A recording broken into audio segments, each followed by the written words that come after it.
28. On travel as a cure for discontent. Greetings from Seneca to his friend Lucilius. Do you suppose that you alone have had this experience?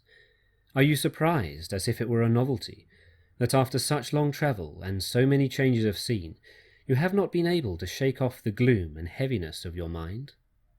You need a change of soul rather than a change of climate. Though you may cross vast spaces of sea, and though, as our Virgil remarks, lands and cities are left astern, your faults will follow you whithersoever you travel. Socrates made the same remark to one who complained. He said, "Why do you wonder that globetrotting does not help you, seeing that you always take yourself with you? The reason which set you wandering is ever at your heels."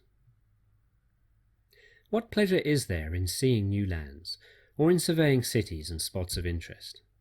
All your bustle is useless. Do you ask why such flight does not help you? It is because you flee along with yourself. You must lay aside the burdens of the mind. Until you do this, no place will satisfy you. Reflect that your present behaviour is like that of the prophetess whom Virgil describes. She is excited and goaded into fury, and contains within herself much inspiration that is not her own. The priestess raves, if haply she may shake the great God from her heart. You wander hither and yon to rid yourself of the burden that rests upon you, though it becomes more troublesome by reason of your very restlessness.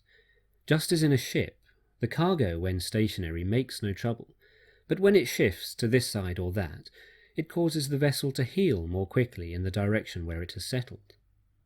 Anything you do tells against you, and you hurt yourself by your very unrest, for you are shaking up a sick man. That trouble once removed, old change of scene will become pleasant. Though you may be driven to the uttermost ends of the earth, in whatever corner of a savage land you may find yourself, that place, however forbidding, will be to you as a hospitable abode. The person you are matters more than the place to which you go. For that reason, we should not make the mind a bondsman to any one place. Live in this belief: I am not born to any one corner of the universe. This whole world is my country. If you saw this fact clearly, you would not be surprised at getting no benefit from the fresh scenes to which you roam each time through weariness of the old scenes. For the first would have pleased you in each case, had you believed it wholly yours. As it is, however, you are not journeying, you are drifting and being driven, only exchanging one place for another, although that which you seek, to live well, is found everywhere.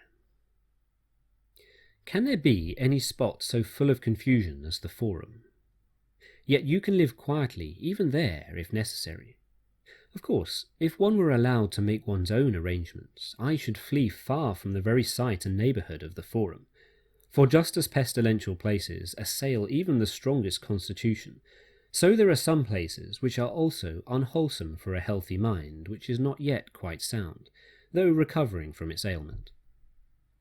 I disagree with those who strike out into the midst of the billows and, welcoming a stormy existence, wrestle daily in hardihood of soul with life's problems. The wise man will endure all that, but he will not choose it. He will prefer to be at peace rather than at war. It helps little to have cast out your own faults, if you must quarrel with those of others.